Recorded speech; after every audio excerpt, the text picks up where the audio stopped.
Good afternoon, ma'am. Good afternoon, ladies and gentlemen. I should be say good afternoon because our class began in afternoon, right? Let me introduce ourselves and our member group in here. There is three main. Member yang pertama adalah Lim Sui Siritonga. Beliau adalah master di sini ya. Kemudian yang kedua adalah Pugut Angkasa, beliau juga master linguistik di sini ya. Kemudian yang selanjutnya adalah saya sendiri, Mufti Aulia Fuka. And our material discussed today, it is about varieties of clause procedure. Jadi di sini kita akan membahas ya jenis-jenis test clause procedure seperti apa nanti ya. Kita akan coba jelaskan lebih dalam lagi mengenai clause procedure. Jadi dalam pembahasan kali ini akan diperdalami jenis-jenisnya seperti apa ya. Lalu kemudian clause procedure seperti apa yang akan dibahas di sini terdiri dari 4 bagian ya yang akan dibahas, yaitu what is the clause procedure, nanti akan dibahas mengenai definisi dan clause procedure itu seperti apa ya. Kemudian clause test is pragmatic task. Jadi clause test ya, test clause ini dilihat dari sudut pandang pragmatiknya seperti apa. Nanti pembahasan kedua ini akan dibahas oleh Mas Pugut ya. Pugut Angkasa langsung di kelas ya. Berhubung kami berdua ya, Lim Sui Silitonga dan juga saya tidak bisa hadir ke sana, jadi kami akan melalui alat elektronik ini ya untuk menjelaskannya secara online begitu. Nah, kemudian yang selanjutnya itu adalah ada applications of clause procedure. Ya, di sini tentunya akan dibahas cara-cara penerapan clause prosedurnya itu seperti apa ya. Biasanya itu tingkat kesulitan dan lain-lain akan dibahas di sini dan itu ada bagian-bagiannya ya. Kemudian bagian selanjutnya itu bagian D, how to make and use clause test. Nah, ini akan menjelaskan bagaimana ya cara membuatnya, juga menggunakan clause test procedures. Dan di dalam poin ini akan dibahas mengenai cara penilaian pada test clause procedure-nya ya. Jadi seperti itu. Inilah poin-poin atau bagian-bagian yang akan dibahas dalam diskusi kali ini. Kemudian pada kesempatan ini saya akan coba menjelaskan secara sederhana mengenai clause procedure-nya ya seperti apa. Secara lengkapnya nanti akan dijelaskan secara lengkap bagian A dan B yang mengenai what is the clause procedure and clause test as pragmatic task oleh Mas Pugut. Jadi di sini akan ada bagian yang hilang, artinya ada definisi dan sudut pandang pragmatik yang tidak dijelaskan dalam kesempatan ini. Maka saya akan coba menyamakan persepsi mengenai clause prosedur secara sederhana dan singkat. Nah, jadi chapter ini sebetulnya memusatkan perhatiannya kepada teknik pengujian tertulis ya. Clause test itu kan melibatkan sebetulnya tugas membaca dan menulis karena hampir kebanyakan clause test ini itu merupakan adalah tugas membaca dan menulis sebetulnya. Namun jika merujuk kepada chapter sebelumnya ya pada diskusi di kelompok 11, dictations, and close-related auditory tasks. Di sana juga sebetulnya sudah pernah dijelaskan mengenai close procedure. Nah, itu ada pada bagian jenis dictation. Itu partial dictation, di mana partial dictation seperti yang sudah kita ketahui menggunakan dua metode yang dikolaborasikan sebetulnya ya. Apa yang pertama adalah bentuk auditori ya, atau rekaman yang diputar kemudian para siswa diberikan lembaran naskah. Nah, lembaran naskah ini nanti akan ada bagian-bagian yang kosong. Nah, lembaran naskah ada yang beserta bagian-bagian yang kosongnya itu disebut close test sebetulnya. Jadi Bapak dan Ibu sudah mempelajari mengenai close procedure sebetulnya sebelumnya. Hanya saja sebelumnya bentuknya auditory task ya. Tapi di sini pure akan membahas mengenai close procedure. Nah, kalau kita berbicara mengenai close procedure itu apa sih kan, ya kan? Jadi sebetulnya close procedure itu hanya kumpulan teknik gitu, cara mendistorsi bagian teks secara sistematis gitu. Jadi ada bagian-bagian yang hilang dari naskah yang dibuat dengan sistematis sebetulnya itu. Dan di dalam konteks close test itu ada dua sebetulnya Bapak dan Ibu ya. Yang pertama itu biasanya menggunakan penghilangan kata. Nah, ya kan, makanya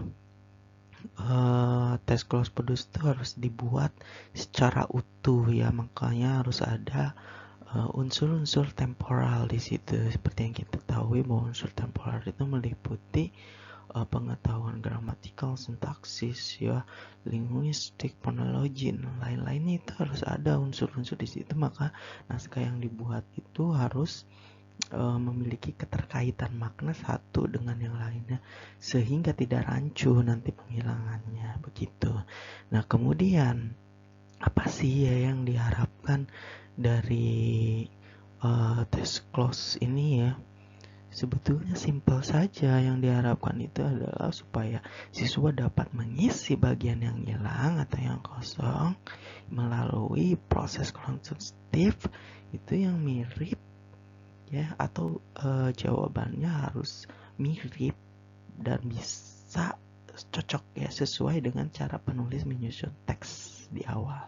Jadi begitu. Jadi siswa diharapkan bisa memprediksinya atau estimasi mungkin di sini bahasanya untuk mengisi bagian-bagian yang kosong. Nah, jika kita merujuk teks close procedure, tentu ada beberapa model. Nah, itu akan dijelaskan lebih lanjut nanti ya di bagian A dan B. Modelnya seperti apa? Tapi saya akan coba buka untuk samakan persepsi di sini, sudut pandangnya Bapak dan Ibu. Biasanya kan untuk close test ini ada penghilangan setiap kata. Nah, penghilangan setiap kata itu tentu ada rasionya dong. Ada aturannya seperti apa, nanti itu akan dijelaskan lebih lanjut juga. Ya, di sini saya akan coba jelaskan sedikit saja.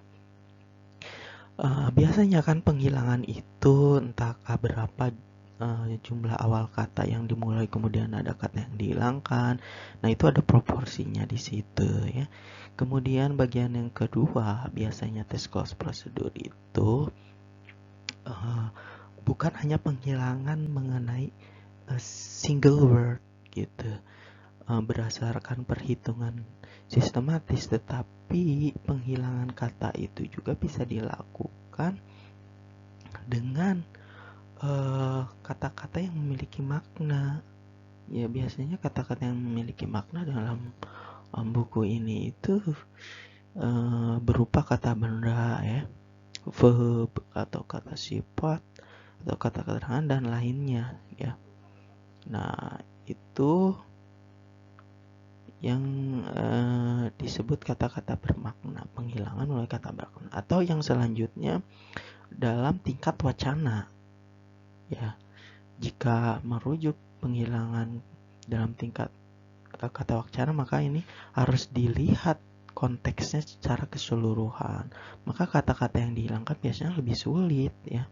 seperti penanggalan begitu ya, jalan, alamat maksudnya ya. Maka bagian-bagian kosong yang diisi itu adalah berupa konteks ekstralinguistik ya, disebutnya seperti itu. Maka di sini ya, dalam close test ini ada segmen yang harus diperhitungkan untuk mengisi beberapa bagian yang kosong dalam sebuah teks ya. Makanya siswa itu harus bisa memprediksi dengan cara membaca keseluruhan teksnya ya. Nanti ada langkah-langkahnya dijelaskan di sini, langkah-langkahnya seperti apa begitu. Makanya jika merujuk dari penjelasan yang saya sampaikan tadi, maka perbedaan mendasar dari close test ini adalah penghilangan kata tunggal ya, atau yang berkisar penghilangan kata yang merujuk secara kontekstual atau wacana ya. Jadi seperti itu. Nah, nanti itu akan dijelaskan lebih lanjut oleh Mas Pugut. Jadi intinya bahwa close test ini mengharuskan siswa untuk mengisi bagian-bagian yang kosong. Nah, itu penjelasan dari close test. Seperti itu Bapak dan Ibu ya. Bagian yang akan dijelaskan di sini selanjutnya adalah applications of close procedure. Nah, bagian C ini sebetulnya akan dijelaskan oleh Lim Sui Silitonga ya. Beliau adalah master class linguistik. Sebetulnya beliau ahli banget ya mengenai materi ini, tapi ada satu kendala bahwa beliau saat ini sedang mengandung dan menuju proses persalinan ya. Jadi tidak memungkinkan beliau untuk menyampaikan mengenai analisisnya dan juga pandangannya mengenai application of close procedure. Untuk itu, tanpa mengurangi rasa hormat ya, saya berharap bahwa Ibu Syafitri bisa memberikan nilai full ya, skor yang baik untuk Lim Sui Silitonga, karena sebelumnya kami sudah melakukan diskusi dan beliau memaparkan mengenai materi ini dengan sangat baik. Jadi beliau juga membuat bagian-bagian buku ini menjadi sebuah konsep yang bisa dijelaskan di sini dengan sangat baik pemaparannya melalui bagian-bagian template yang sudah dibuat. Jadi beliau membuat langsung ya materi ini. Jadi tidak ada sedikit pun keraguan bahwa beliau tidak mengikuti ini bukan karena ketidakinginan, tapi satu kendala ya. Beliau harus melakukan persalinan, jadi sudah tidak memungkinkan lagi untuk menyampaikan pendapatnya. Jadi begitu ya. Maka dari itu saya akan menjelaskan mengenai application of close procedure ini tahap demi tahap. Application of close procedure dibagi ke dalam 5 bagian.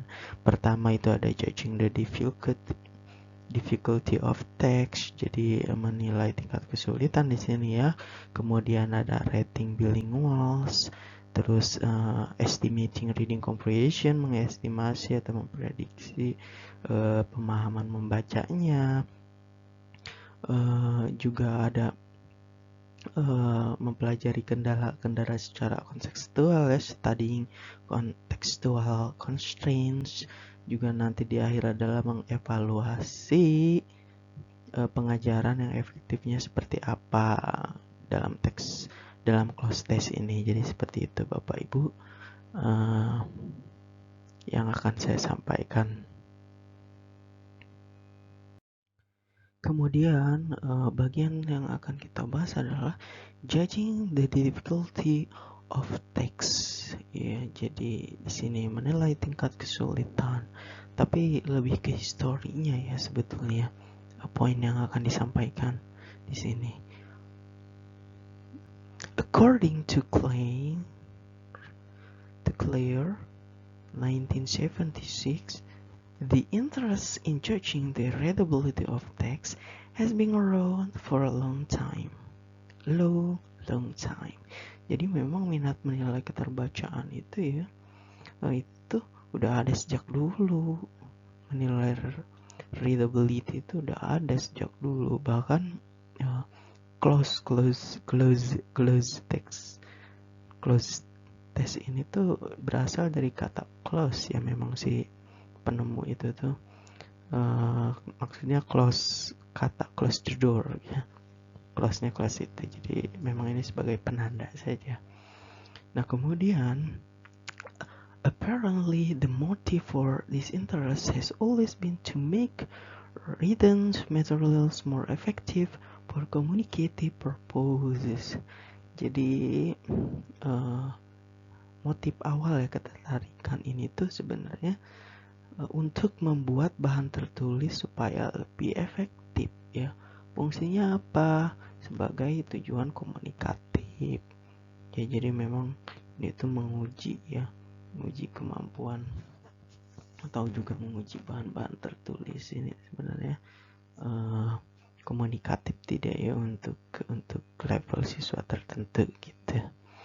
Nah kemudian Clare ya reports that before 1960 there were already at least 30 formulas of various sorts in the exchange literature. Jadi sebelum tahun 1960 itu udah ada ya sebanyak sekitar 30 bentuk ya formula ya dari berbagai jenis literatur ya mengenai keterbacaan. Maksudnya itu tuh.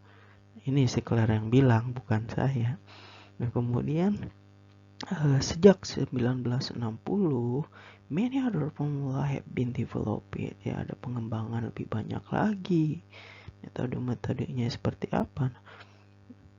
All of them tend to rely on one or more of the following criteria: sentence length, vocabulary difficulty ya, kemudian reference to persons, and possibly indicates or syntactic and morphological complexity. Jadi memang hampir semuanya itu cenderung untuk mengandalkan atau menggunakan kriteria seperti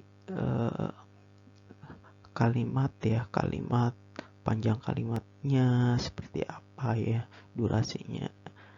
Kalau dalam audit teori teks itu kan biasanya ada durasinya, panjang durasinya menjadi penentu ya.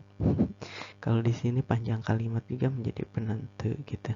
Nah kemudian ada tingkat kesulitan kosakata ya, vocabulary-nya seperti apa. Itu menjadikan indikator sebetulnya. Ya. Kemudian inilah yang disebut dengan kompleksitas sintaksis dan morfologi itu ada dalam kelas teks. Itu bisa masukkan ke situ ya, grammar, tata bahasa dan lainnya. Penghilangan katanya bisa disesuaikan seperti itu. Jadi inilah yang disebut tingkat kesulitan itu.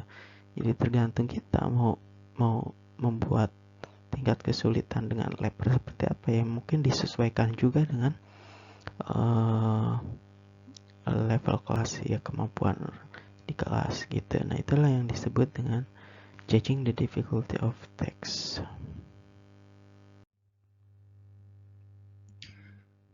Masih di dalam pembahasan mengenai judging the difficulty of text. Jadi di sini ya Bapak dan Ibu, ini ada teks yang cukup panjang ya. Di poin pertama intinya seperti ini, bahwa hampir ya kekurangan dari semua rumus yang ada itu adalah panjang kalimat sebetulnya. Ya semakin panjang kalimatnya bisa jadi sebetulnya kurang dapat membuat siswa untuk menjawab lebih baik gitu. Tapi sebetulnya menambah panjang kalimat juga sebetulnya meningkatkan ya readability gitu, meningkatkan keterbacaan dalam banyak kasus ya, yang udah ditunjukkan oleh si Parsons itu 1974. Jadi memang segitu. Jadi makanya tingkat panjang pendeknya kalimat ini menjadi poin di sini ya dalam mengukur tingkat kesulitan. Makanya ketika kita menentukan kata yang dihilangkan itu dari awal kalimat itu berapa kata ya. Biasanya minimal kan kata yang dihilangkan dari kata ke-7 atau kata ke-5 misalnya, atau kata ke-8 ya disesuaikan gitu. Makanya panjang dari sebuah kalimat yang ditulis itu harus sesuai dengan level. Kalau menurut saya sih seperti itu ya. Kemudian di poin kedua ya, itu bahwa setiap guru atau pendidik pada akhirnya melakukan membuat keputusan sendiri ya. Yang mana sebetulnya yang paling cocok ya untuk mengukur tingkat keterbacaan ya. Yang mana? Nah, itu tergantung kita sendiri apakah mau menerapkan kalimat yang standar, pendek atau panjang. Nah, nanti dijelaskan di sini di bawahnya. However, some general guidelines can be offered based on the extensive research literature using the closed procedure as a measure of readability. A minimum of 50 blanks and a given closed test, and at least 25 points of reference. That is individual subject score for every desired comparison.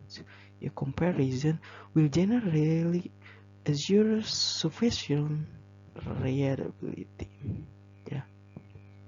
Jadi ini sebetulnya ada sebuah pedoman yang disarankan di sini ya, ditawarkan oleh para peneliti ya, peneliti literatur gitu,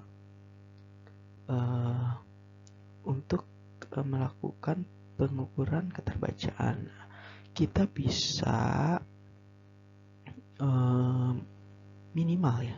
minimal memasukkan 50 kata untuk tes, untuk cross testnya ya. Berarti kalau 50 kata sekitar 25 poin bisa diambil dijadikan nilai atau kata ya gitu. Nah kemudian setiap perbandingan yang diinginkan ya umumnya akan menjamin reliabilitas yang memadai.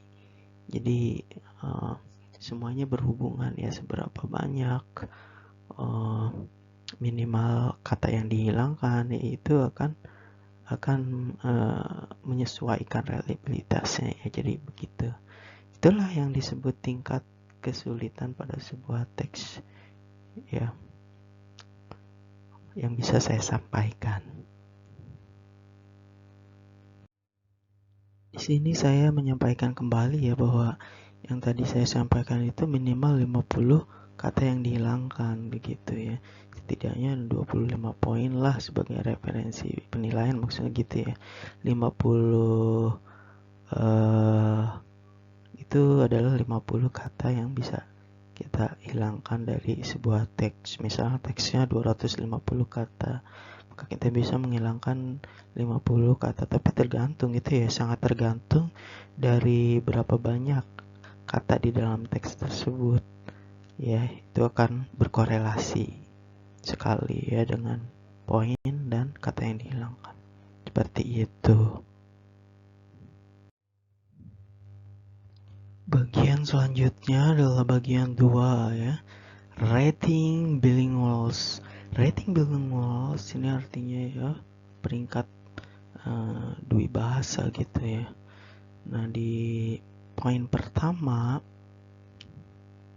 di sini bahwa although the first application of logos procedures were to the measurement of the readability levels of text, it became apparent almost immediately that the technique will find many other uses. Jadi memang sebetulnya close procedure ini kan tujuannya adalah untuk mengukur tingkat readability level of text ya. Tapi sebetulnya teknik ini tuh ditemukan banyak kegunaan lainnya. Nah, sebagai apa? Yaitu sebagai untuk mengukur kemampuan kedua bahasaan ya, bilingual itu sendiri. Nah, makanya Osgood and Shawbook suggests that it might be used for assessing the relative proficiency of a bilingual person in his two language. Jadi di sini dia bilang bahwa mungkin close prosedur ini dapat menilai kemampuan bilingual siswa, jadi dari kedua bahasanya itu ya, karena memang kan ada konteks wacana ya, jadi siswa bisa mengetahui dengan tes-tes ini sejauh mana kemampuan baca dia mengenai terhadap suatu teks ya. Kemudian Taylor had hinted at this possibility when early in an article reviewing research results in 1956. He had suggested that it also seemed possible to use the glosing method for testing the progress of student learning a foreign language. Ya, jadi dia menyarankan ya bahwa mungkin menggunakan metode teknik close procedure ini bisa menguji kemampuan siswa dalam bahasa asingnya ya, dalam foreign language-nya. Jadi memang sesuai sekali close test ini itu untuk mengukur kemampuan siswa bahasa asing siswa ya, bahasa kedua, bahasa ketiga dan lain sebagainya begitu. Di sini bahwa ini masih bagian rating bilingual ya. Carol, Kirsten, dan Wills itu memberikan kesimpulan yang cukup menggembirakan sebetulnya. Dia bilang bahwa close test ini sudah dikembangkan ya dalam bahasa Inggris, Prancis maupun Jerman gitu. Ya, bahkan penulis buku ini juga mengklaim bahwa teknik close itu untuk mengukur keterampilan bahasa secara tidak langsung. Kenapa saya bilang secara tidak langsung? Karena sebetulnya bahasa itu kan harusnya dites secara langsung seperti dictation ya. Bukan pilihan seperti ini. Tapi memang ini tuh ada korelasinya sebetulnya. Korelasi yang kuat dengan kemahiran bahasa gitu.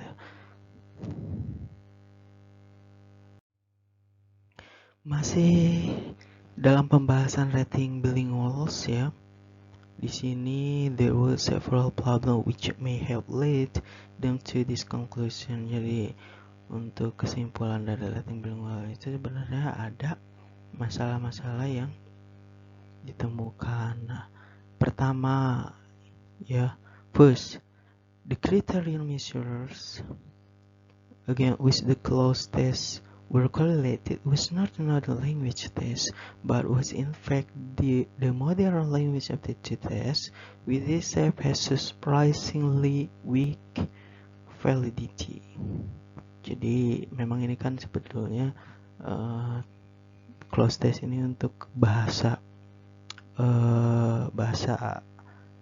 yang sudah ada ya dari awal ya, sudah bahasa untuk mengukur bahasa yang digunakan sehari, tapi kan bahasa itu terus berkembang. Nah, bahasa modern itu ternyata sebetulnya memiliki tingkat kevaliditasan yang sangat lemah gitu. gitu.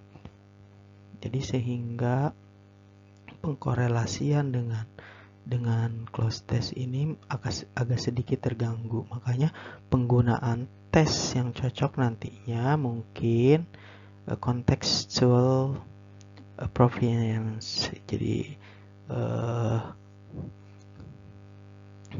penilaiannya bisa menggunakan metode yang sama ya.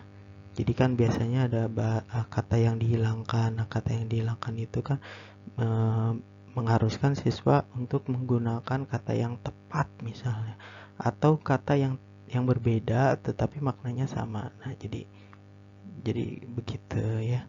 Ada persamaan konsepsi di sini. Nah, kemudian yang kedua itu the second difficulty was that the test developed were not of the standard every end deletion ratio. Jadi di sini kesulitan kedua adalah bahwa tes yang dikembangkan itu sebenarnya tidak memenuhi kriteria standar di setiap rasio. Jadi penghilangan penghilangan setiap kata di sebuah naskah atau teks itu kan ada rasionya berapanya, minimal seperti yang saya sebutkan sebelumnya, minimal 50 misal. Jika terlalu sedikit maka sebenarnya itu tidak memenuhi kriteria standar gitu. Nah, nanti akan mengalami kesulitan gitu. Nah, justru yang kedua di sini sangat berhubungan ya. A third problem was that the generalization were based on quite small sample size with a subject who may have been atypical in the first place. Jadi, nah problem yang ketiga ini sebenarnya didasarkan pada ukuran sampel justru ya. Justru ini kata yang digunakan di dalam teksnya itu terlalu sedikit ya mungkin. Jadi menimbulkan masalah. Makanya katanya harus minimal 250 kata gitu. Jangan terlalu pendek juga. Ya harus yang pas lah dicarinya gitu maksudnya ya. Untuk rating bilingual. Jadi ada peringkat ukuran yang mempengaruhi kedewibahasaan ya dalam close test ini. Bagian selanjutnya adalah bagian ketiga, estimating reading comprehension. Jadi di sini kita akan coba untuk memperkirakan ya pemahaman bacaan. Nah, menurut Taylor, ya first studies in 1953, it has been known that close scores were good in the case of reading comprehension. Jadi sudah diketahui bahwa skor close test yang diperoleh itu akan menunjukkan indeks pemahaman membaca yang baik. Jadi semakin bagus hasilnya maka akan semakin bagus juga kemampuan atau pemahaman membacanya. Jadi gitu ya, ada korelasinya. Nah, yang bagian kedua, Taylor original argument was to show that the difference between subject tended to remain constant across different texts. This is the same as saying that the close scores of the same subject on a different text were correlated. Jadi,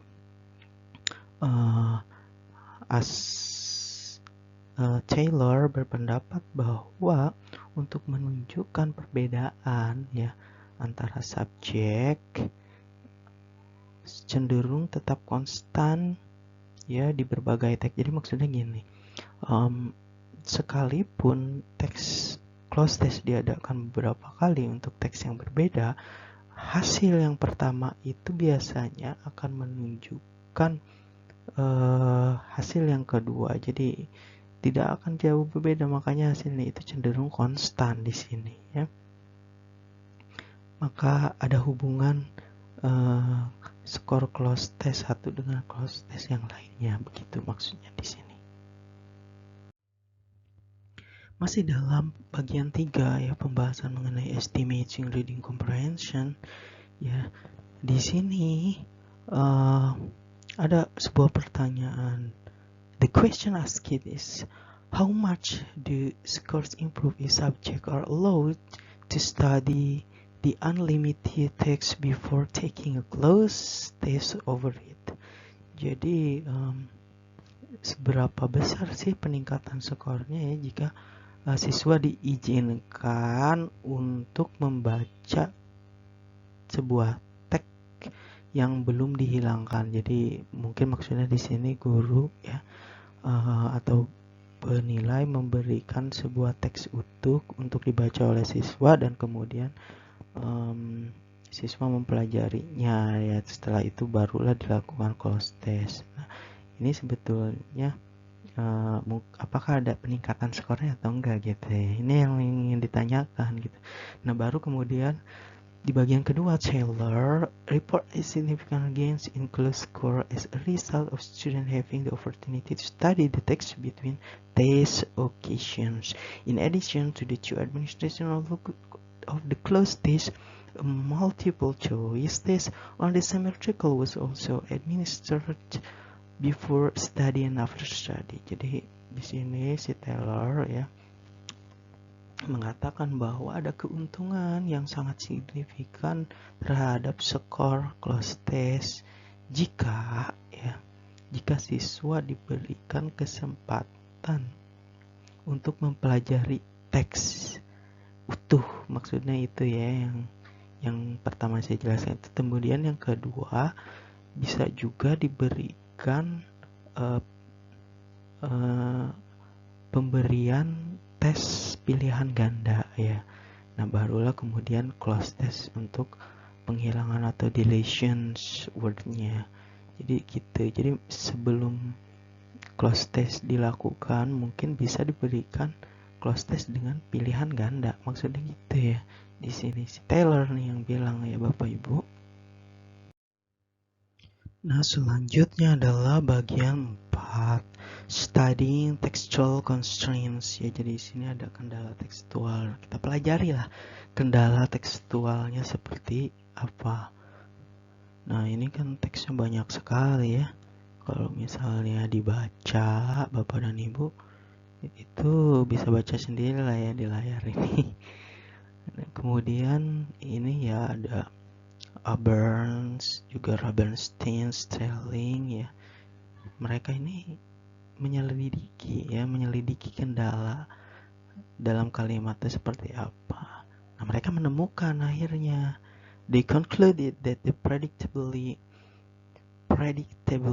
of a word in a given context was generally inversely proportional to the size of the grammatical clause. Jadi justru mereka menemukan ternyata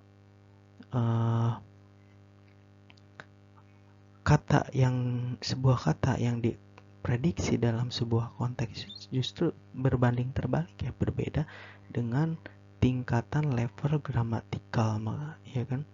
Maksudnya gini loh, ketika kata dihilangkan ya kan, kita akan mengisi dengan kata yang tepat atau kata yang sama maknanya ya kan. Tetapi sebetulnya itu akan menjadi berbeda tingkat kesulitannya jika pola tata bahasanya dibuat dengan lebih sulit gitu. Maksudnya seperti itu, kan ada tingkatannya begitu ya. Nah, kalau itu diterapkan maka akan sulit siswa ini menjawab begitu, memprediksi kata-katanya. Misalnya yang dihilangkan adalah urutan verb ya yang sesuai, tentu akan lebih sulit dibandingkan memprediksi pronoun gitu. Maksudnya seperti itu. Nah, kemudian masih dalam pembahasan studying textual constraints ya. Artinya di sini kendala-kendala yang ditemukan pada teks. Nah, ada timbul sebuah pertanyaan Bapak dan Ibu, what sort of constraints are close item sensitive to? Dan pertanyaan selanjutnya muncul juga, what sort of constraints exist? Jadi seberapa sensitif sih item close test itu dapat diprediksi gitu. Nah, seberapa apa aja juga kendala-kendala yang ditemukan ya. Yang lainnya, maksudnya kendala yang lain. Dan pertanyaan ini adalah yang saling berkorelasi satu sama lainnya yang menjadi sebuah kendala dalam keterbacaan. Nah, penulis buku ini menyimpulkan bahwa jika sebuah prosedur close test ya, close procedure itu peka terhadap kendala kontekstual, maka akan menghasilkan sebuah naskah yang bagus gitu, yang sesuai, yang cocok untuk para siswa begitu, sehingga bisa digunakan untuk menilai ya, untuk mengukur kemampuan pemahaman membaca. Makanya sebuah teks atau kata yang dihilangkan itu harus sensitif ya, harus lebih sensitif maknanya, atau misalnya kata-katanya lebih populer, maka akan lebih mudah untuk ditemukan oleh siswa atau menemukan kata lain yang sama gitu ya. Jadi inilah pertanyaan-pertanyaan inilah yang muncul dan yang timbul dalam studying textual constraint gitu. Selanjutnya, yang terakhir dari bagian ini adalah bagian kelima, evaluating teaching effectiveness. Ya, dari sini kita mengevaluasi ya keefektifan pengajaran di kelas melalui closed test. Seperti apa ya? Nah, itu dikatakan if class score are sensitive to some of the sort of variable discussed on the application, they must also be sensitive to many of the things that teachers are trying to accomplish in the way of instructional objective. Jadi memang bila hasil dari skor ini ternyata berpengaruh ya terhadap sebuah variabel pengajaran, maka tentunya harus sensitif juga terhadap capaian dari bagian-bagian yang lainnya begitu. Nah, jadi di sini ada keterkaitan satu dengan yang lainnya. Nah, kemudian yang selanjutnya adalah if class scores can be used to judge the readability of text. Jadi di sini hasil skor close test ini bisa digunakan untuk menilai ya readability of text, pemahaman membaca, kemampuan memahami bacaan. Jadi seperti itu. Nah, maka dengan begitu kita bisa melakukan evaluasi ya, evaluasi terhadap bahan apa yang digunakan nantinya yang lebih yang lebih memacu kemampuan siswa. Jadi begitu. Nanti ini kan bisa dijadikan alat ukur close test ini. Nah, yang terakhir, if close score are sensitive in the case of language proficiency, they can be used to measure attainment in foreign language classes or in bilingual education setting. Jadi jika hasil skor ini ternyata benar-benar memiliki indikasi yang sensitif ya terhadap kemahiran bahasa, maka tentunya hasil skor close test ini bisa digunakan untuk mengukur kemampuan pencapaian bahasa asing yang sudah diajarkan di kelas gitu. Maksudnya gitu ya. Jadi orang-orang yang berada dalam bilingual educational setting ini bisa terukur dan terarah melalui close test ini ya. Jadi begitulah evaluating teaching effectiveness yang bisa saya sampaikan, dan ini pembahasannya cukup menarik dan sangat imut ya menurut saya, karena memang Kalim Sui begitu benar-benar brilian menurut saya, jenius sekali dalam memilih bagian-bagian mana yang akan ditampilkan. Nah, ini sangat cantik ya, seperti yang dikatakan Bu Syafitri bahwa buku ini memang sangat cantik begitu, dan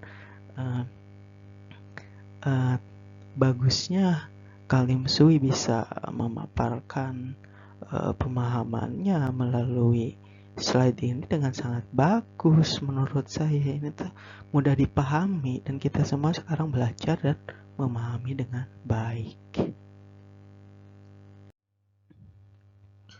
Kemudian kita berlanjut kepada materi selanjutnya ya. Bagian terakhir yaitu bagian D. How to make and use close test. Jadi di sini kita akan mempelajari cara membuatnya ya. Juga penggunaan close testnya seperti apa. Nah, ini ada bagian-bagiannya di sini. Pertama, selecting material for the text. Jadi kita bisa mengetahui cara memilih materi untuk close test ini yang baik seperti apa. Kemudian ada deciding on the deletion procedure. Jadi memutuskan prosedur penghapusannya seperti apa. Ya, kemudian ada administering the test. Ya, penyelenggaraan ujiannya nanti seperti apa untuk close test ini. Dan yang terakhir adalah penilaian, scoring procedures. Itu dibagi lagi ke dalam 4 bagian. Ada the exact word method, ya, metode kata yang tepat. Kemudian ada men-score ya, secara kesesuaian kontekstual, scoring for contextual appropriateness. Juga ada weighting degree of appropriateness, ya, pembobotan derajat kesesuaian. Nah, yang terakhir penginterpretasian mengenai skor dan protokol, interpreting the scores and protocol. Pembahasan pertama dari poin D, how to make and use close test, adalah selecting material for the text.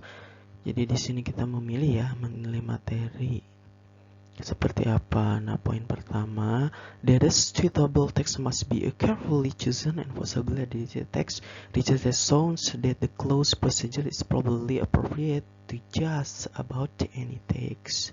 Jadi di sini poinnya adalah teks yang cocok itu harus teks yang dipilih dengan hati-hati ya, dan mungkin ada sudah dilakukan pengeditan di sini. Nah, penelitian ya telah menunjukkan bahwa prosedur mungkin cocok untuk hampir semua teks. Jadi rata-rata teks yang ada pada buku bacaan ya itu bisa digunakan sebetulnya ya. Tapi apakah cocok atau enggak, nah itu tergantung. Jadi kita bisa memprediksi sendiri dengan tingkatan yang sesuai. Nah, kemudian poin selanjutnya adalah the level of difficulty of the text does not greatly affect the superior scores that will be produced. Jadi sebetulnya tingkatan kesulitan atau tingkat kesulitan ya pada close test itu tidak terlalu berpengaruh terhadap persebaran skor yang dihasilkan ya. Jadi sesulit apa itu sebetulnya penilaiannya sama, jumlah penilaiannya sama. Kalau misalnya dalam satu naskah itu ada 50 poin yang dihitung, maka tingkat kesulitan seperti apa poinnya akan sama gitu. Nah, selanjutnya adalah testing ESL proficiency of university level foreign students. Jadi sebetulnya close test ini sudah pernah diuji cobakan ya untuk mengetes atau menguji kemahiran mahasiswa ESL di salah satu universitas ya dengan level artinya level tingkat ini ya, tingkat advance gitu, ataupun di sekolahan kita bisa menggunakannya dengan tingkatan-tingkatan tertentu yang kita harapkan atau cocokkan sesuai dengan naskah yang dibuat. Nah, kemudian ini ada beberapa tujuan close test akan berbeda ya, tergantung kita akan melakukannya untuk kelas yang seperti apa. Nah, kita baca lagi ya poinnya. If the purpose is to assess the readability of a certain book for children at a certain grade level, then the sampling technique that would be most appropriate would be one that selected versions of the text most representative of the entire book. Di sini, jika tujuannya adalah untuk menilai kemampuan atau bacaan pada sebuah buku tertentu untuk level anak-anak di kelas atau tingkatan kelas tertentu, maka teknik pengambilan sampel yang cocok gitu ya adalah memilih bagian teks yang paling mewakili dari keseluruhan buku. Jadi Clares, Sinaiku, and Stolurov 1972, the technique that best assure representativeness is random one. Nah, jadi teknik yang paling cocok ya pada untuk mengambil naskah cloze test itu adalah dengan metode acak. Nah, ya caranya gimana nih? Di sini ada satu contoh. For instance, if the text is long, say more than a few thousand words, samples may be taken at intervals by some arithmetic procedure. If a book is divided into chapters, it might make sense to take at least one sample from each chapter or one from each 10 equal portion of text material. Jadi jika bukunya panjang, paragrafnya panjang, biasanya kan buku itu ada bagian-bagiannya ya. Nah, kita bisa membagi ke dalam 10 bagian atau hitunglah pada buku itu kita buat dibagi menjadi beberapa bab ya. Nah, kemudian dari setiap bab itu kita ambil yang paling cocok, yang mewakili dari setiap bab itu apa. Nah, kita bisa kita terapkan metode seperti itu. Nah, tujuan lain jika tujuannya berbeda, konteksnya seperti if the purpose is to assess overall language proficiency of student in a foreign language classroom, the most appropriate guided material would depend on the level of student in the class. Jadi jika tujuannya untuk menilai kemahiran bahasa siswa secara keseluruhan ya, di sini pada foreign language ya, materi yang diukur yang paling cocok ya, yang tepat itu akan bergantung pada tingkat siswa di kelas. Jadi kita bisa memilih materi yang sesuai dengan kemampuan siswa. Misalnya materinya kalau pada siswa tertentu bacaannya hanya berupa dongeng kemampuannya, atau misalnya buku yang lebih berat membahas mengenai ekonomi, politik, nah itu tergantung ya bacaannya, atau membahas budaya, lingkungan, nah itu bisa disesuaikan tergantung kemampuan atau kemahiran bahasa siswa gitu. Jadi ini akan sangat berpengaruh. Jadi kalau misalnya naskahnya nggak cocok ya, banyak kata-kata sulit ya, nanti hasilnya juga tidak akan memuaskan dan cenderung nilainya akan sangat sedikit, nah nggak signifikan kan.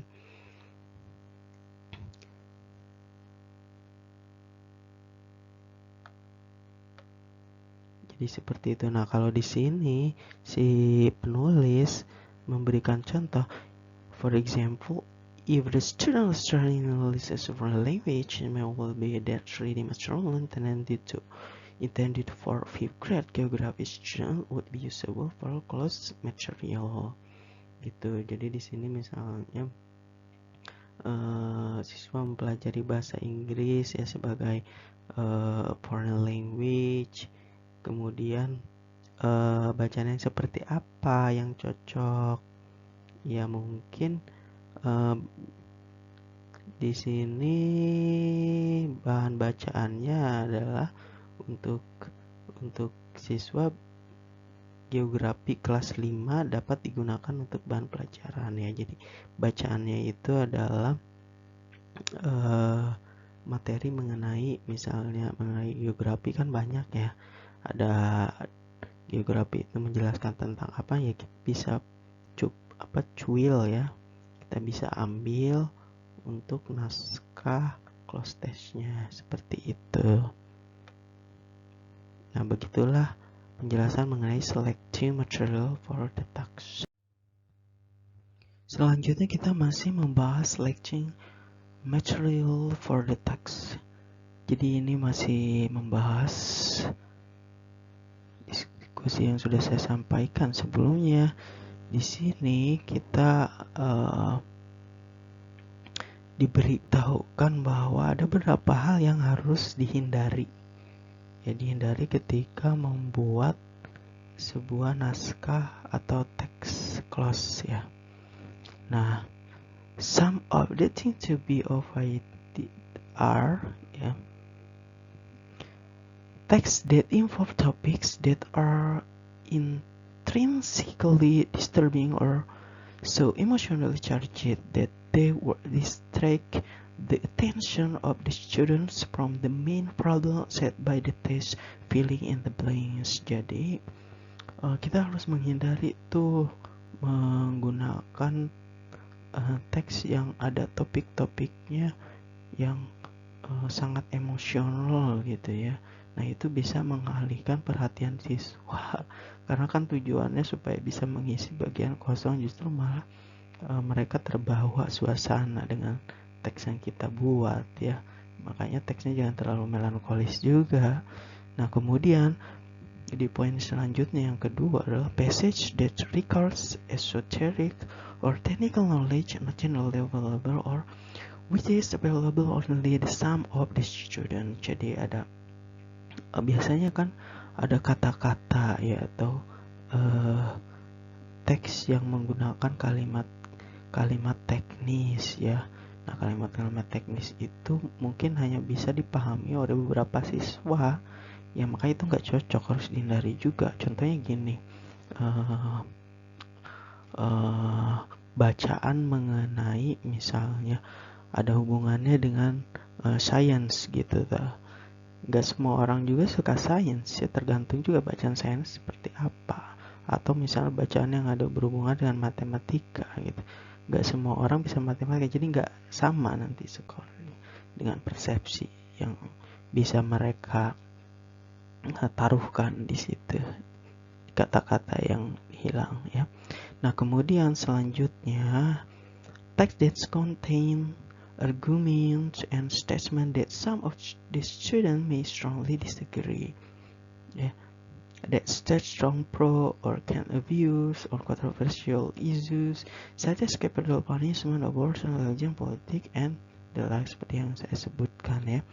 Ya, jadi tolong dihindari juga ini di sini mengangkat tema-tema, topik-topik yang ada pro dan kontranya di situ. Mungkin siswa nggak setuju, malah dia nggak mau mengisi gitu. Ternyata di dalam naskahnya ada konten aborsi, politik dan lain-lain ya. Bisa aja misalnya politik ternyata menceritakan wacananya mengenai satu presiden, padahal sebenarnya salah satu atau beberapa siswa nggak suka dengan presiden tersebut misal ya, itu kan akan menimbulkan pro dan kontra ya.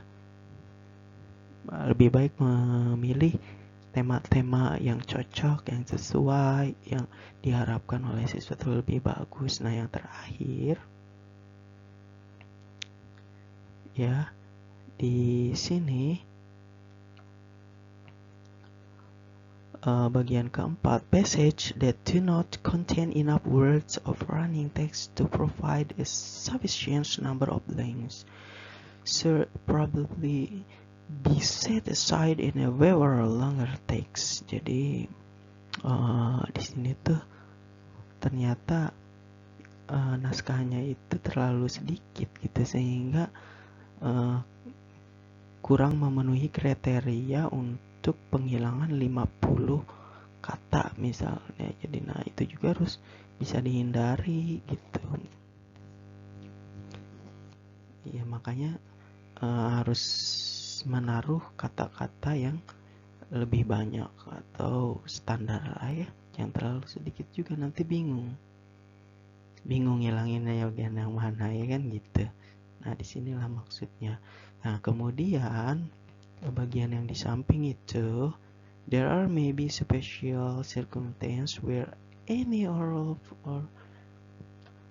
all of the foregoing suggestions should be disregarded. Nah jadi di sini justru ada sebuah keadaan malah kita tidak perlu melakukan hal-hal yang di atas, yang dihindari. Di atas tidak perlu kita lakukan ya. Justru di sini. Contohnya,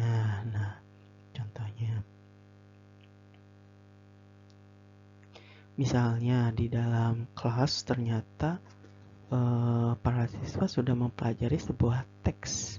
Nah, teksnya itu ternyata pendek ya. Nah, jadi ya tidak masalah kalau sudah mempelajari itu, ya gunakan teks tersebut sebagai alat untuk mengetes kemampuan bacaan siswa. Meskipun pendek ya tidak masalah, mungkin kata-kata yang dihilanginnya disesuaikan lebih sedikit begitu. Ya padahal menurut aturan di atas kan, ya kan harusnya katanya lebih panjang atau standar lah. Nah kemudian yang terakhir, it would not make sense to avoid a religious topic when the class is a course on religion and so forth ya. Menurut pandangan di sampingnya kan yang bagian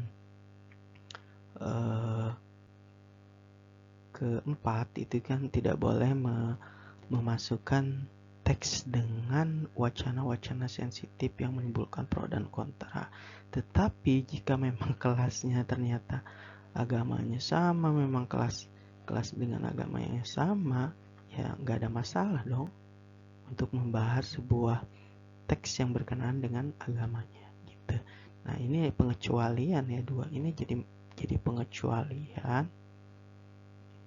yang bisa kita lakukan. Nah itulah selecting material for the task. Jadi kita harus memilih materi-materi bahan-bahan yang sesuai untuk close test ini sehingga close testnya bisa berjalan efektif ya dan terukur terarah.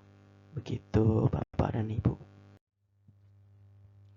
Selanjutnya bagian kedua, deciding on the deletion procedure. Jadi di sini kita akan membahas mengenai cara memutuskan deletion procedure-nya seperti apa ya, penghapusan atau penghilangan katanya. Nah itu di sini pembahasan yang saya sampaikan itu dibagi ke dalam beberapa tujuan ya sesuai dengan penyampaian pada buku ini.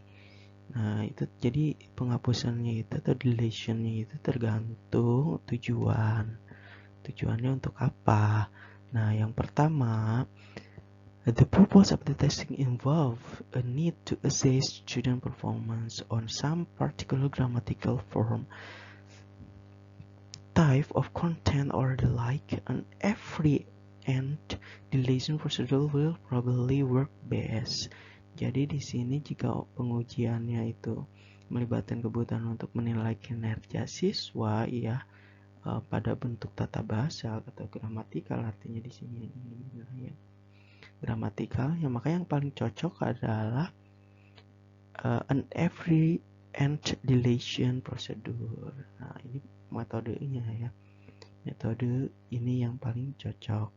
Jadi menghapus setiap kata menggunakan teknik aritmatika. Nah teknik aritmatika itu menghapus dengan ketentuan-ketentuan yang terukur dan terarah. Ya, jadi ada penjumlahan di situ. Nah contohnya di poin kedua, the length of the selected text is also a factor to be taken into account when deciding on a deletion procedure. If the text is 250 words or thereabout, 550 item close test are possible with an every fifth word deletion technique. Jadi di sini tuh panjang teks yang dipilih itu menjadi faktor yang paling diperhitungkan saat memutuskan prosedur deletion ya.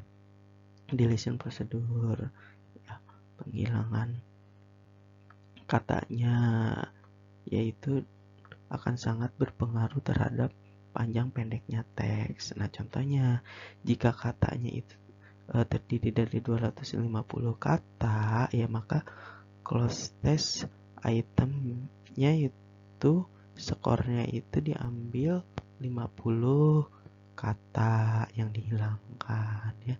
Nah, penghilangannya di setiap kata yang mana? Di setiap kata kelima ya. Every fifth word deletion techniques. Jadi kalau 250 kata naskahnya ya, maka item yang dihilanginnya 50. Nah, di sebelah mana ditaruhnya? Di setiap kata kelima. Nah, gitu. Nah, kemudian simply begin counting from a word near the beginning of the text and delete every fifth word thereafter until 50 blanks are obtained. It matters little while the counting begins, though some researchers have left the first sentence intake and have begun the relation on the second sentence of a text.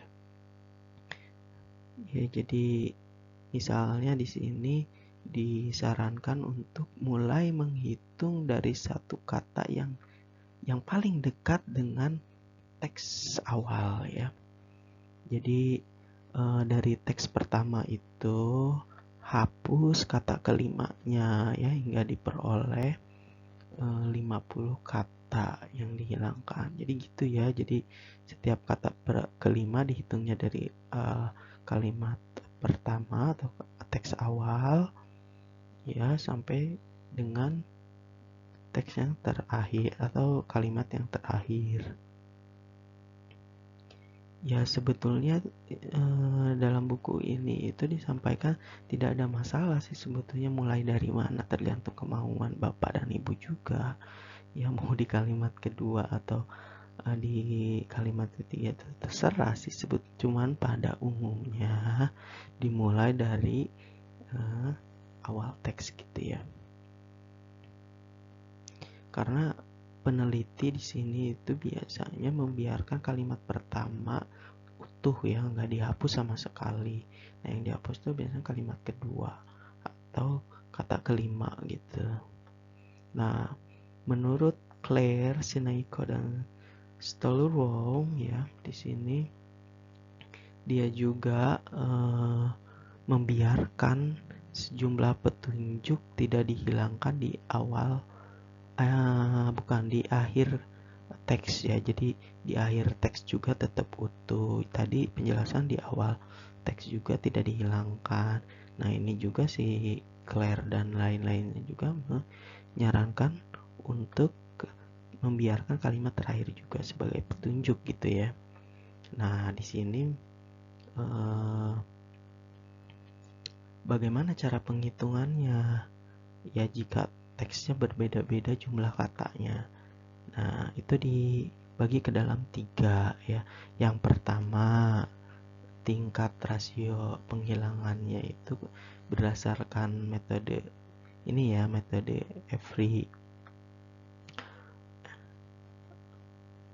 every ends deletion procedure. Jika kita ingin mengosongkan atau menghilangkan seluruh teks dengan interval yang sama ya, maksudnya itu penghilangannya di setiap berapa kata gitu ya, itu sebetulnya sangat mudah dihitungnya. Jadi jika berurutan seperti itu penghilangannya, metodenya itu sangat mudah untuk menghitung jumlah katanya gitu. Maka yang paling cocok di sini adalah membaginya ke dalam 50 poin ya. Seperti tadi misalnya teksnya itu terdiri dari 250 kata, maka yang diambil adalah 50 yang dihilangkan ya. Itu rasio penghilangan yang paling sesuai ya.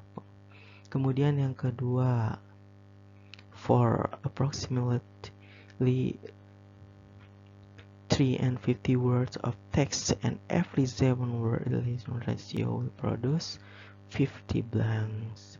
Jadi jika teksnya terdiri dari 350 kata dan yang dihilangkannya 50 kata kosong ya, maka penempatan atau kata yang dihilangkannya itu di setiap kata ke-7 gitu. Nah, yang terakhir jika katanya terdiri dari 400 kata ya dan yang dihilangkannya adalah 50 kata, maka penaruhan atau penghilangannya di setiap kata ke-8. Nah, jadi seperti itu. Nah, begitulah deciding on the deletion procedure dalam pembahasan ini.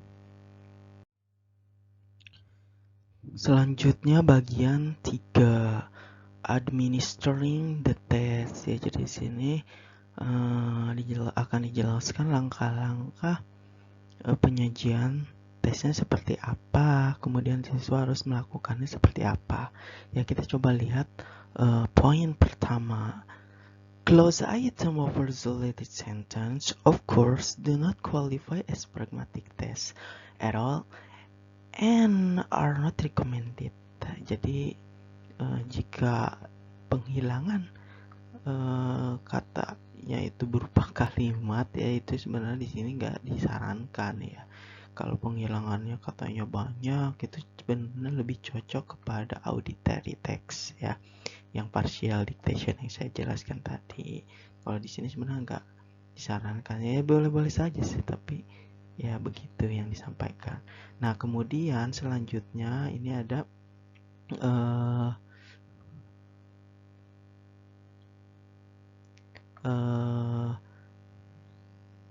some of words have been left out ya.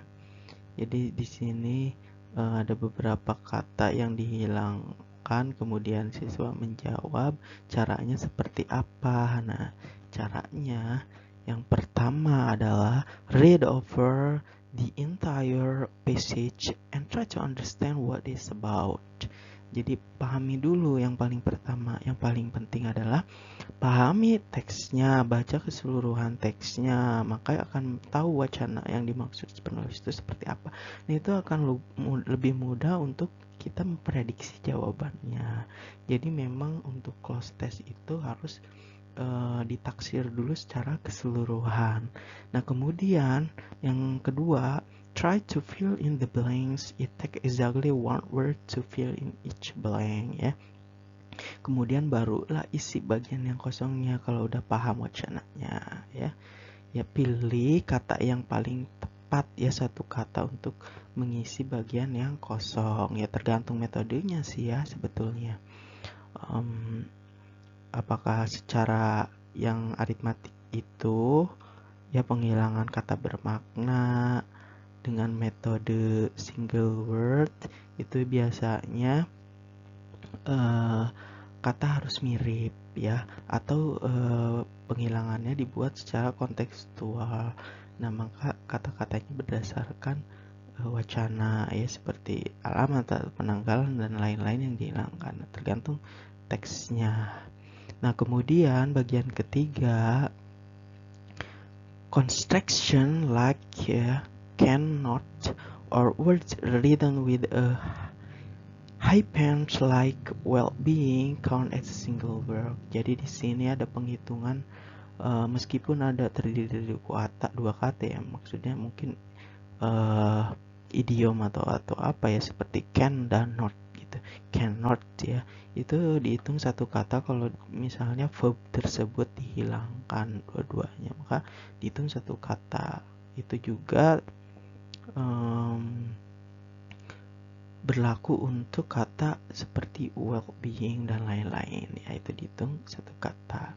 Nah, essentially if you are not sure of the word that has been left out, just guess ya. Jadi kalau misalnya nggak yakin kata yang dikosongin isinya dengan kata apa, yang kata yang mirip kita nggak tahu ya, kita tinggal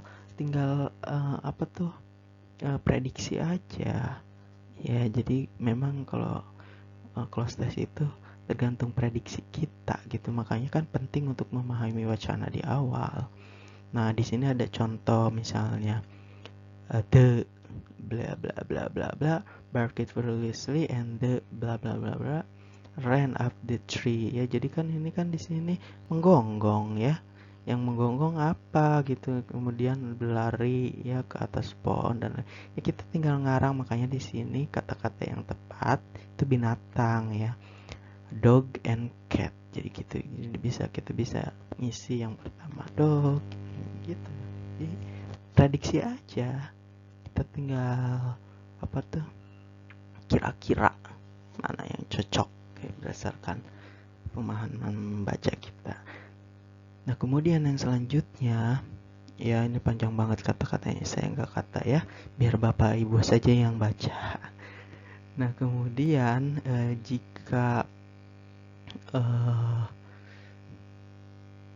pemberian petunjuk ya untuk children in the early grade ya, jadi untuk anak-anak di kelas tahap awal itu kita bisa memberikan instruksi di papan tulis. Mungkin butuh ditulis ya, nggak perlu diucapkan. Jadi kita mungkin memerlukan untuk memberikan tulisan di papan instruksinya. Nah, jika memang mereka bukan penutur asli, ya kita bisa menulis dengan menggunakan bahasa penutur bahasa siswanya.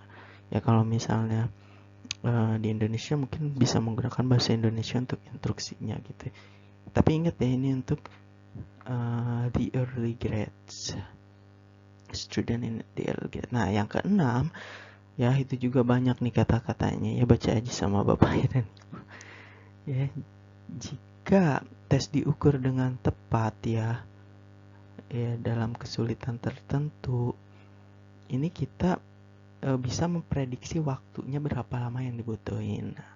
Misalnya kan 50 item nih yang kata yang dihilangin. Itu tergantung kemampuan siswanya seperti apa. Kalau misal rata-rata kemampuannya tinggi, ya kita bisa taruhlah per 10 menit untuk 50 item. Atau misalnya siswanya ternyata masih lambat bacanya juga, atau memahami teksnya juga masih lambat, ya kita perlu beri waktu lebih, misalnya 50 menit untuk setiap 50 item. Nah, itu disesuaikan aja ya Bapak dan Ibu. Nah, yang terakhir saya baca nih bahasa Inggrisnya. The scoring technique of course may greatly affect the difficulty level of the test. Jadi teknik penskoran itu sebenarnya itu sangat ya mempengaruhi tingkat kesulitan soal. Maksudnya gini, kalau pembuatan naskahnya itu berdasarkan tingkat wacana yang seperti saya sampaikan ya, maksudnya contraction contextual of text gitu, itu akan lebih sulit dibandingkan yang every and close test gitu ya. Nah, jadi tergantung metodenya gitu. Jadi itu akan mempengaruhi berapa banyak skor yang diperoleh dari siswa gitu. Nah, inilah administering the test gitu. Selanjutnya adalah scoring procedure ya, prosedur penilaian. Di sini usually there is little change in the relative range order of score. That is, high score will remain high scores and low score will remain relative to all of the subject taking the test. Ya, jadi biasanya kalau skornya tinggi itu akan tetap tinggi ya hasilnya. Kalau skornya rendah maka hasilnya juga pasti rendah. Dan biasanya itu kalau sudah di awal kurang bagus ya, biasanya tes bentuk lainnya juga pasti hasilnya akan sama ya. Kalau hasilnya tinggi itu biasanya akan tinggi juga. Nah, seperti itu. Nah, untuk para peneliti di bagian poin kedua ini ya, usually the correlation are in the 9 and up range ya, menurut Claire Sinayko dan Stolrow.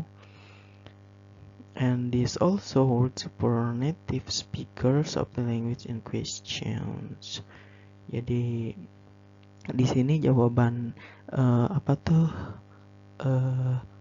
rasio kesesuaiannya itu berapa sih ya?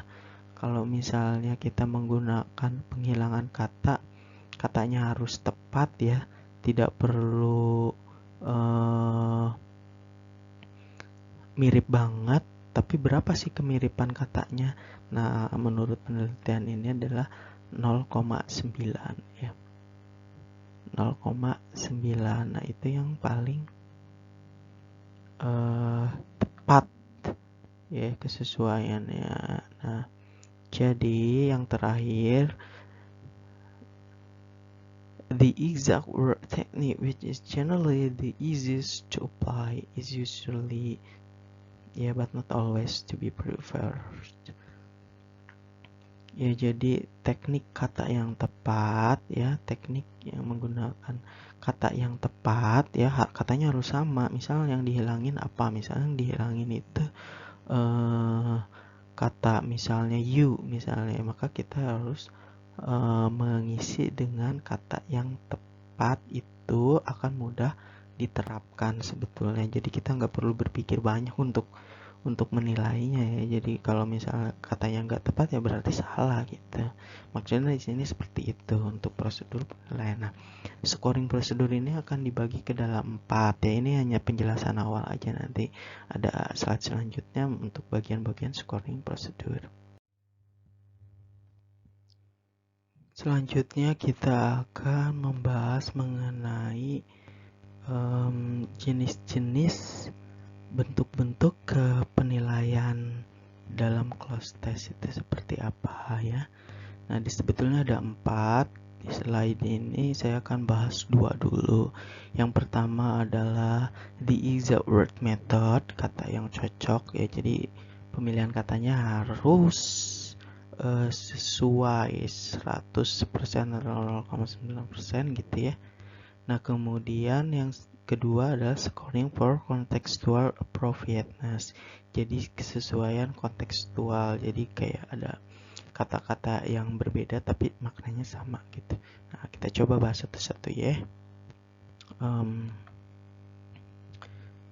Pada poin pertama, Taylor ya mengatakan that the ability of a reader to fill in the very word used by a writer would be a suitable index of the degree of correspondence between the languages employed by the writer and that employed by the reader. Jadi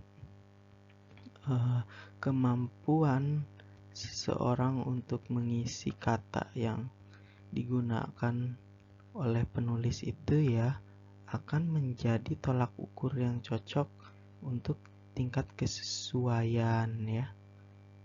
Jadi kemampuan seseorang itu akan sangat berpengaruh terhadap jawaban, untuk memilih jawaban yang cocok. Jadi itu maksudnya di sini ya. Nah, makanya untuk pengisian dengan kata yang tepat ya, itu harus memerlukan kemampuan yang baik. Nah, kemudian poin selanjutnya, however, it can be argued that inquiring the reader to replace the very word used by the writer is too stringent and requirement. Jadi ya, sebetulnya metode dengan pemilihan atau mengisi kata-kata yang dengan kata yang tepat ya, tepat harus tepat, itu sebenarnya terlalu agak sulit dan kaku sebetulnya ya. Ini menurut beberapa peneliti ya. Contohnya di sini ada sebuah cuplikan kalimat ya, teks dari Joe and His Problem. Nah, di sana ada satu kalimat, as a matter of fact, his bla bla bla bla started before he even left home. Jadi di sini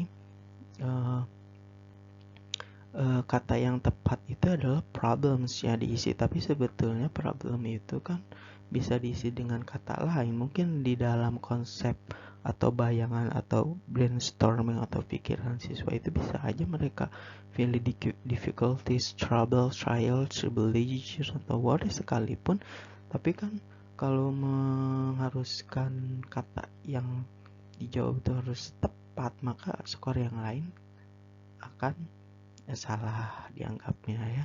Tapi sebetulnya ada tingkatan ya, tingkatan pemberian poin, nanti akan dijelaskan lagi. Nah, kemudian yang kedua adalah scoring for contextual appropriateness. Jadi di sini penilaian berdasarkan kesesuaian kontekstual. Kalau yang tadi itu berdasarkan kata yang tepat, ini berdasarkan kesamaan makna, maksudnya gitu ya. Nah, yang poin pertama itu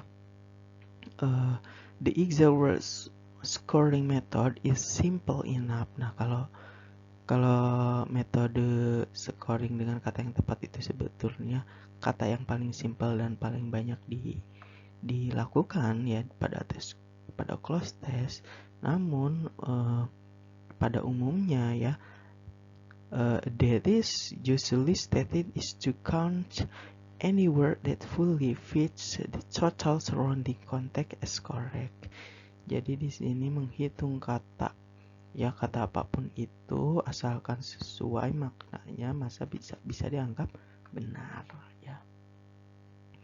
Tapi sebetulnya sih menurut poin selanjutnya, that such a suggestion invokes the subjective judgment of some interpreter. Jadi sebetulnya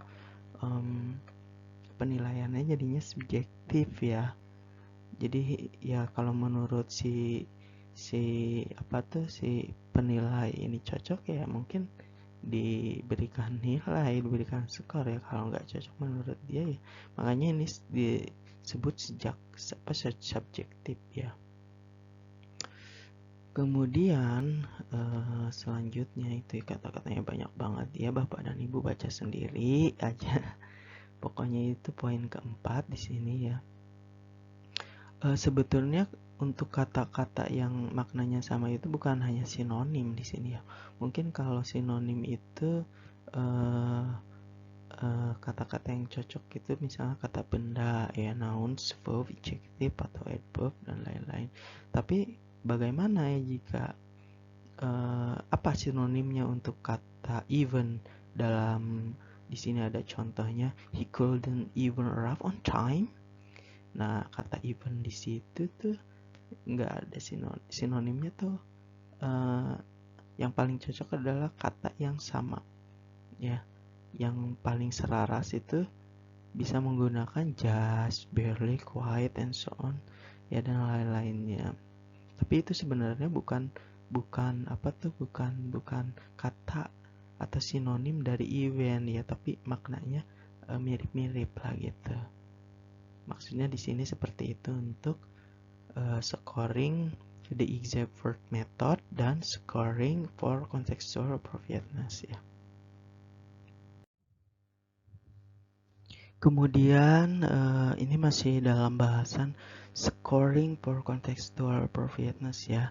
Jadi di sini masih membahas mengenai metode dengan penilaian kesesuaian konteks. Nah, jadi di sini ada beberapa pedoman ya, some general guideline yang bisa kita ikuti. Ada 3 tahap di sini ya.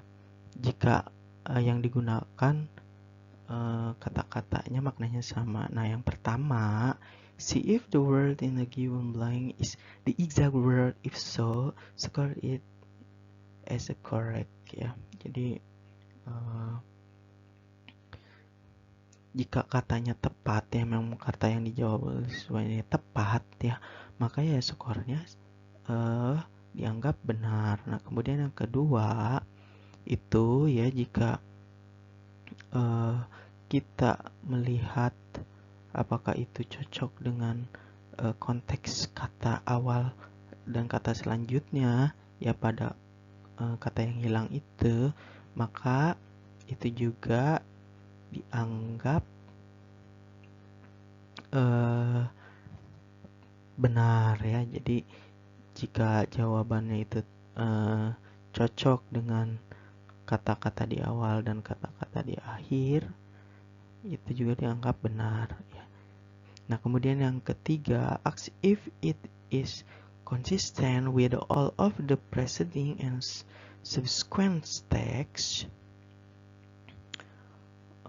This include previous and subsequent response in other blank as filled in by the examinee. If the response basis all of these checks score, it is correct.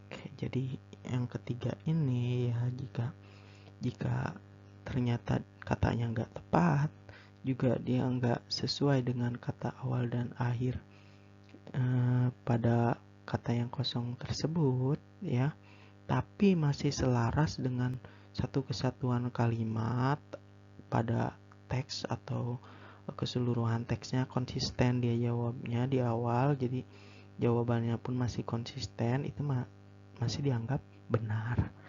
Jadi beginilah ada tiga model tahapan yang kita bisa lakukan untuk pola penilaian kesesuaian ya, atau contextual appropriateness. Nah, Nakarato and Gilmore ya, dia bilang that the scores generated by jury working separately were about equally reliable. Jadi kalau metodenya seperti ini itu sebetulnya bisa dilakukan oleh beberapa penilai. Nah, jadi meskipun penilainya berbeda, di sini disebutkan 2, itu sebenarnya jawabannya masih sama-sama andal gitu, sama-sama bisa digunakan atau reliable gitu, memiliki equally reliable gitu, kesamaan. Jadi meskipun orangnya berbeda ya, skor yang dihasilkan itu sama-sama bisa digunakan. Nah, jadi di sini this result is important because it makes it possible large population of subject to be tested by the closed technique and still use the contextually appropriate scoring method. Jadi untuk contextual appropriateness ini tuh bisa dilakukan untuk menilai banyak populasi yang diuji ya. Jadi jika populasi atau siswa yang diujinya banyak, bahkan ribuan ya, ini tuh bisa dengan cepat dilakukan. Jadi bisa dilakukan oleh beberapa para penilai ya, misalnya 1000 siswa melakukan close test gitu, kemudian ada penilainya 10, itu bisa dilakukan dengan cepat karena itu kan subjektif jawabannya. Jadi jawabannya bisa disesuaikan menurut pandangan si penilai, dan itu dua-duanya memiliki hasil skor yang sama andalnya. Jadi maksudnya seperti itu ya. Ya, jadi memang kalau contextual appropriateness ini metodenya itu menghasilkan beberapa variasi makna ya pada jawabannya ya. Kemudian kalau menggunakan skor penilaian yang tepat, yang harus tepat ya, maka ada yang hilang gitu variasinya di sini gitu. Makanya pokoknya ini cocok sih digunakan untuk beberapa penilai, lebih dari satu penilai ya gitu. Jadi itulah scoring for contextual appropriateness. Bagian selanjutnya dari scoring prosedur ya, bagian ketiga, yaitu weighting degrees of appropriateness. Jadi di sini ada pembobotan derajat kepatutan ya, atau kesesuaian, derajat kesesuaian, pembobotan untuk derajat kesesuaiannya bagaimana.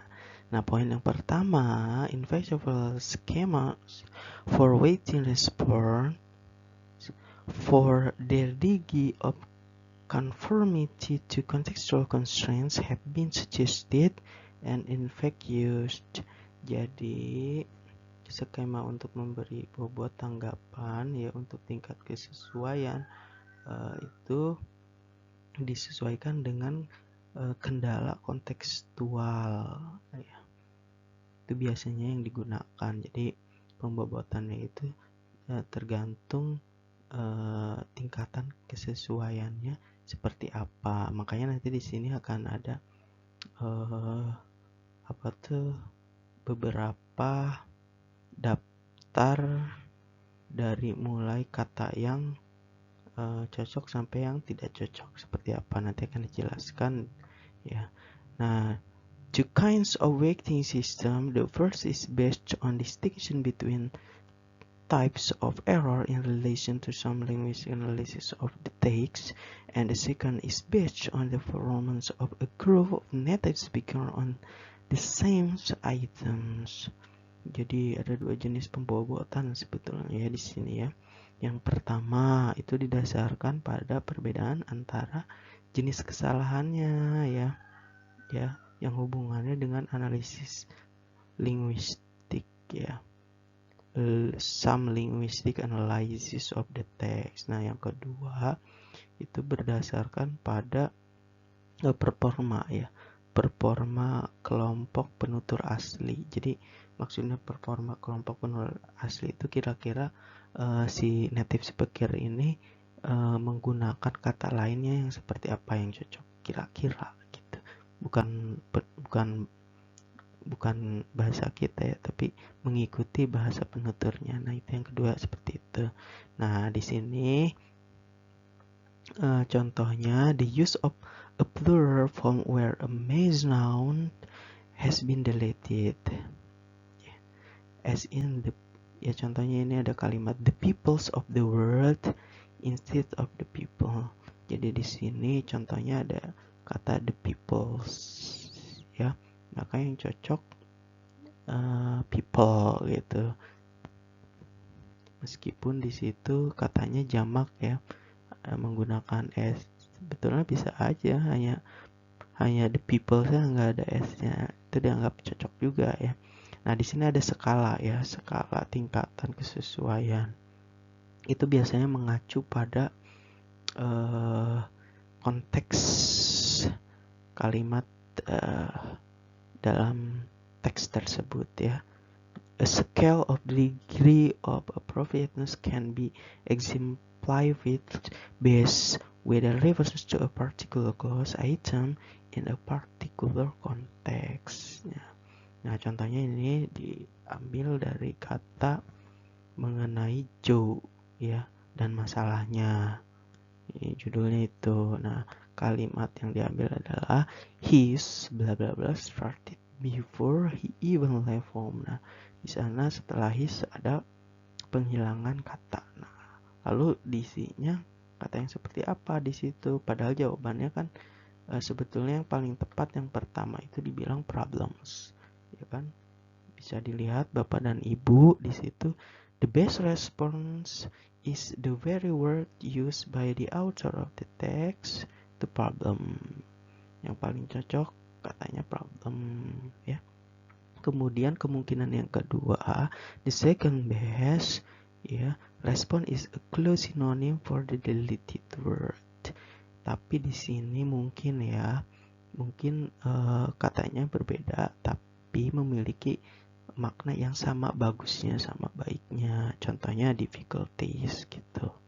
Nah, kemudian yang ketiga, perhaps the next best response will be one that preserves the overall intent of the text, but does so with an incorrect form of the lexical item used.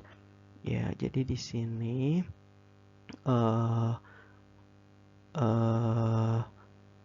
siswa memberikan tanggapan yang paling bagus ya. Tanggapannya itu berdasarkan keseluruhan maksud dari teks ya. Nah, itu yang cocok apa kira-kira? Misalnya nanti di sini masih bisa menggunakan bewildering atau bewilderment gitu ya kan, membingungkan. Mungkin kata di sini si Joe ini memiliki masalah dan dia kebingungan. Jadi secara maksud teks keseluruhan pada teks utuhnya mungkin bewilderment masih bisa digunakan di sini. Nah, kemudian yang terakhir, a response that is appropriate to the local constraint of the item but which is not appropriate to the meaning of the text as a whole would probably be judged more severely. Ya, jadi di sini respon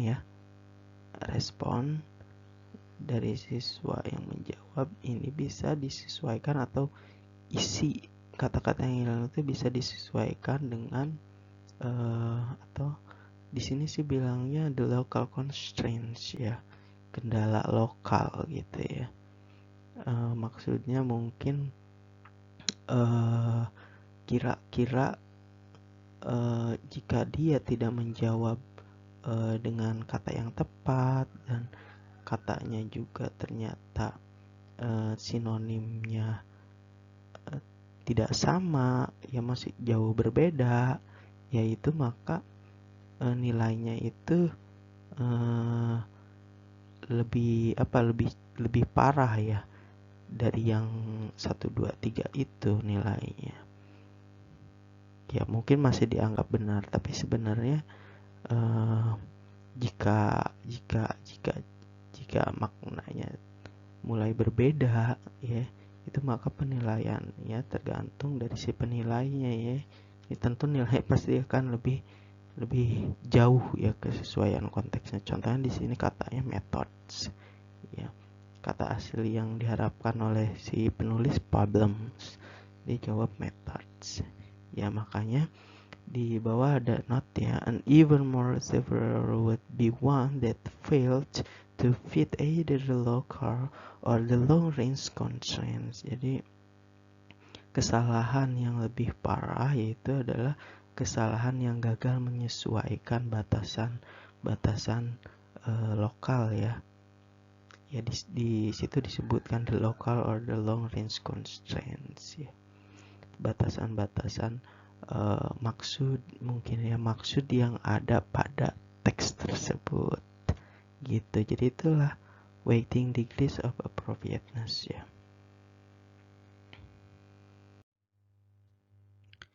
Kemudian selanjutnya kita masih membahas weighting degrees of appropriateness ya. Ini masih ada dalam bagian scoring prosedur.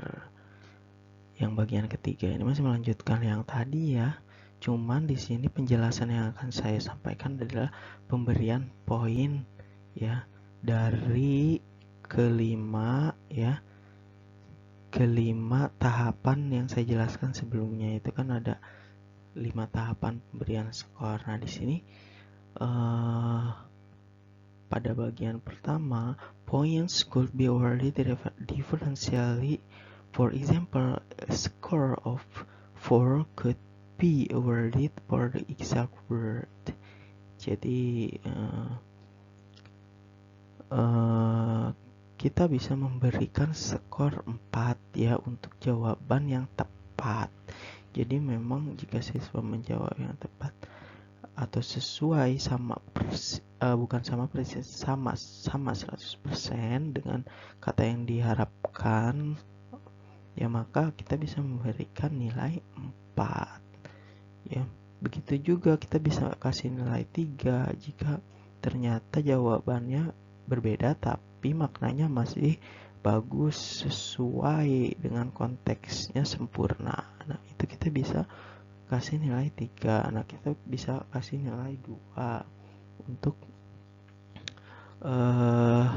penilaian berdasarkan dengan kesamaan dengan kata awal dan kata akhir dari kata yang dihilangkan ya. Ya jadi kalau masih cocok ya kita bisa kasih nilai 2. Nah kalau misalnya dia jawabnya bukan sinonim ya, bukan persamaan, tapi berupa tanggapan ya berdasarkan konteks secara utuh, maksud dari tujuan teks yang dipaparkan wacana seperti apa, kita bisa kasih nilai 1 gitu ya. Nah, kita bisa ngasih nilai kosong ya, nilai 0 untuk yang ngaco jawabannya ya. Jadi kalau jawabannya yang ngaco sama sekali maknanya nggak sesuai, terus uh, uh, tidak selaras juga dengan konteks dari keseluruhan maksud teks tersebut, maka nilainya 0 gitu. Selain itu, metodenya kita bisa melakukan double ya, penggabungan di setiap nilai. Ya, di sini contohnya kategori A dan B. Ya, kategori A dan B. Contohnya nilai 3 kita bisa berikan untuk poin A dan B atau poin 1 dan 2 pada tahapan penilaian yang saya jelaskan sebelumnya gitu.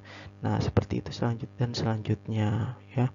Bapak dan Ibu bisa lihat di sini di slide-nya jelas sekali. Nah, kemudian yang terakhir, the contextually appropriate method yielded slightly better results than the exact word method. However, thus it is probably safe to conclude that complex weighting systems do not afford much, if any, improvement over the simpler methods of scoring. Jadi maksudnya di sini ya, metode yang tepat sebetulnya secara kontekstual itu menghasilkan hasil yang lebih baik ya dibandingkan dengan the exact word method ya, dengan metode kata yang tepat. Hasilnya sebetulnya lebih baik menurut buku ini. Begitu. Nah, kemudian kita bisa menyimpulkan dong di sini bahwa sistem pembobotan atau weighting degrees of appropriateness ini gitu ya, meskipun dibuat sangat rumit atau seperti apa, itu sebenarnya tidak memberikan banyak perbaikan ya jika dibandingkan dengan metode penilaian yang lebih sederhana. Metode penilaian yang lebih sederhana itu maksudnya the exact word method ya. Jadi perbaikan kemampuan siswa itu sebenarnya lebih meningkat dengan menggunakan metode exact word method ya. Karena jadi dia memiliki pembendaharaan yang paling sesuai. Jadi kalau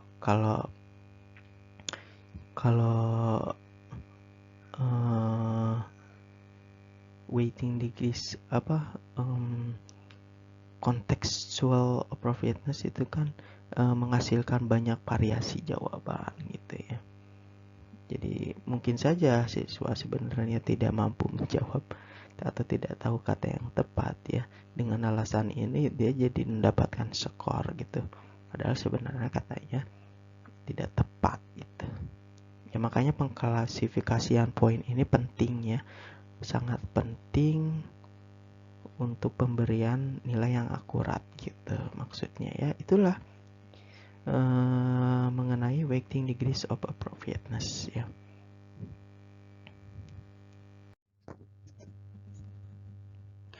Yang selanjutnya adalah bagian yang terakhir dari scoring procedure ya, yaitu bagian keempat, interpreting the scores and protocol. Ya, kita coba untuk menafsirkan ya skor dan protokol yang sudah kita bahas tersebut. Nah, di sini ya dalam buku John W. Oler yang sudah kita baca ini memang beliau benar-benar luar biasa gitu, ahli linguistiknya bagus banget.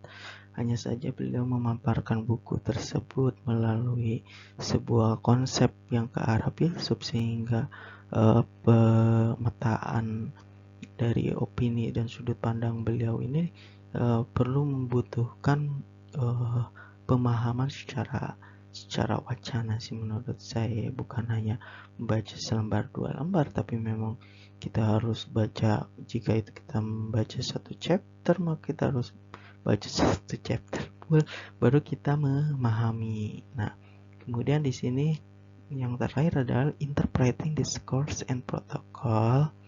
Selanjutnya adalah we have also seen that it is possible to form a notion of a given learner's ability to comprehend textual material of a defined level of difficulty.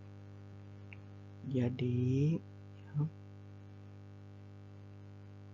kita sudah mendapatkan penjelasan dan melihat bahwa ya mungkin untuk membentuk sebuah gagasan mengenai kemampuan pembelajaran tertentu ya, khususnya kemampuan memahami materi tekstual dari kesulitan tingkat tertentu ya, dengan cloze test ini. Jadi gitu. Jadi poin kedua adalah we have seen that specific hypothesis about contextual constraint can be tested via performance on cloze test. Jadi bahwa hipotesis ya, khusus misalnya tentang batasan kontekstual seperti apa yang berhubungan dengan kemampuan membaca berkenaan dengan bacaan yang diberikan ke siswa, maka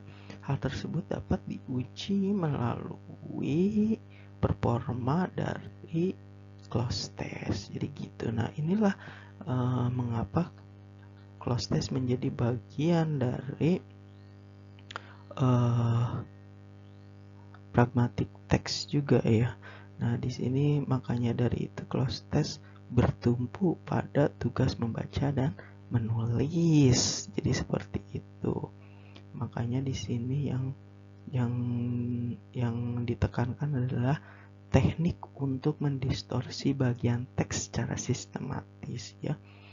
Adalah metode untuk menguji sistem atau pengetahuan sinteks ya, gramatikal dan lain pada bacaan ya, pada sebuah buku yang kita ambil.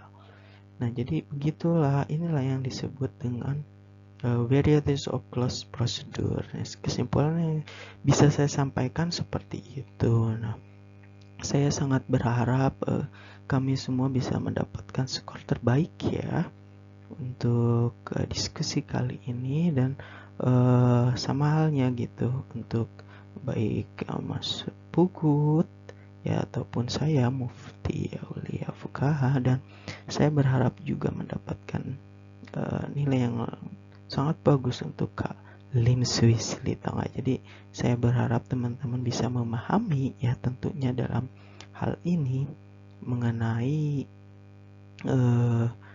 cloze test lebih jauh ya. Nanti mungkin pertemuan langsung ya Bapak dan Ibu dengan Mas Pugut itu akan lebih jelas mengenai arti, definisi, dan seperti apa sih sebetulnya cloze test. Nanti itu bisa ditanyakan juga mengenai soal-soal yang diajukan oleh Bapak dan Ibu, bisa dijawab langsung nanti oleh Mas Pugut gitu. Jadi bisa tatap muka langsung ya. Sekian dari saya, terima kasih. Kurang dan lebihnya mohon diaturkan maaf ya. Jika ada hal yang baik itu datangnya dari Tuhan, dan mudah-mudahan semua kita diberikan kasih dan diberikan kesehatan ya, dan kesuksesan dalam hidup ya, dan ilmu yang bermanfaat. Amin. Thank you everyone. I say again, thank you, very thank you for all audience and your participations.